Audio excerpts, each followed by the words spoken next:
अब चुनाव के समय में कोई यहाँ गिरा कोई वहाँ गिरा, भैया विश्वास टूट जाएगा दुनिया में। इस तरह के जो बिहेव है और जिस तरीके से चंपई सोरेन जी पर हेमंत जी ने विश्वास किया और अपने परिवार को नहीं बनाया, अपनी पत्नी को नहीं बनाया, अपने भाई को नहीं बनाया, एक वर्कर को बनाया, लोगों में जो अब विश्वास टूटता जा रहा है इन्हीं आचरण और चरित्र के कारण।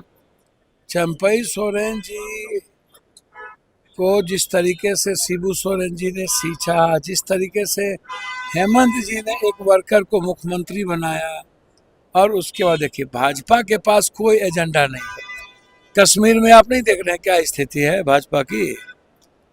लिस्ट ही नहीं मिला, आदमी चुनाव लड़ने के लिए नहीं मिल रहा है। हरियाणा की भी स्थिति भाजपा की वही है, वो कह रहे हैं 6 दिन पहले ही चुनाव हम लड़ा देंगे। तो भाजपा पैसे के बदौलत तोड़ जोड़ घटाओ कोई अपनी, इसका मतलब साफ है कि भाजपा के पास अपना कोई नेता नहीं है।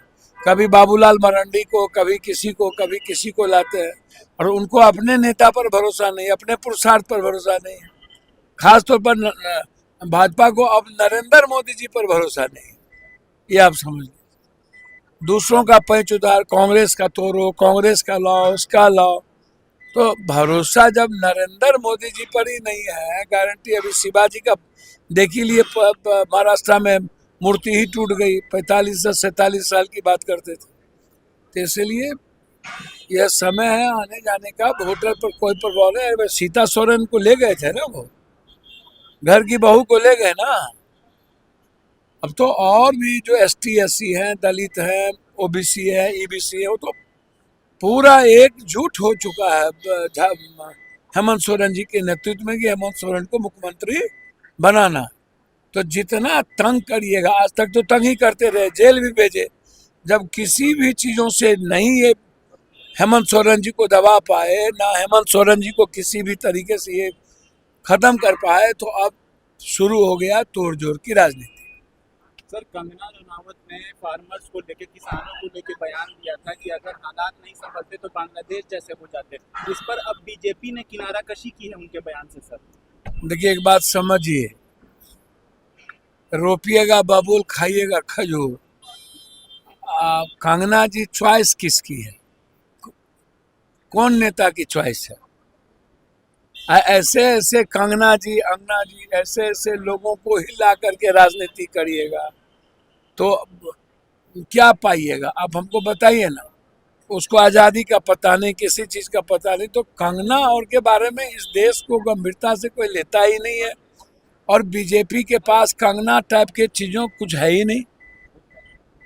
बीजेपी के पास अब कंगना टाइप की ही चीज़ें बच जाएगी, आप इसको समझिए।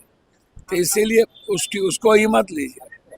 सर, बीजेपी कह रही है, सर TMC के नेता हैं कुणाल घोष, उन्होंने कहा है कि जो मूवमेंट छात्रों का या जो हालात बंगाल में दिख रहे हैं, इसके पीछे बीजेपी कांग्रेस सब मिली जुली भी है, एक साथ ना बनना मूवमेंट जो चल रहा है सबको लेकर। देखिए, एक बात समझिए, बीजेपी तो का जो सोशल मीडिया है, टूल्स है, जब सुप्रीम कोर्ट ने निर्णय ले लिया और जब CBI इंक्वायरी हो गई और जब सब कुछ सामने आ रहा है, पोलियोग्राफी हो रही है, तो आप हमको बताइए ना कि जिस तरीके से कहीं न कहीं बीजेपी का तो बैकअप है ही ना। बीजेपी प्रभोग तो कर ही रही है। जस्टिस के लिए ममता दीदी खुद ही उतर गई, और अब तो हम तो कहेंगे बीजेपी को अविलंब फांसी की सजा हो, CBI इसकी तैयारी करे 3 महीना के अंदर, खत्म करिए इसको। बेटी के न्याय के लिए अब एक ही काम करना है, राजनीति नहीं करनी चाहिए। जहां भी बेटी का बलात्कार होता है, शोषण होता है, उसको फिनिश करना चाहिए। सर, तेजस्वी यादव ने ट्वीट किया है कि बिहार में तालिबान राज है, देखा गया है, एक मामला पेश आया है, एक चोर को पकड़ करके मैं इस सब पे नहीं जाऊंगा।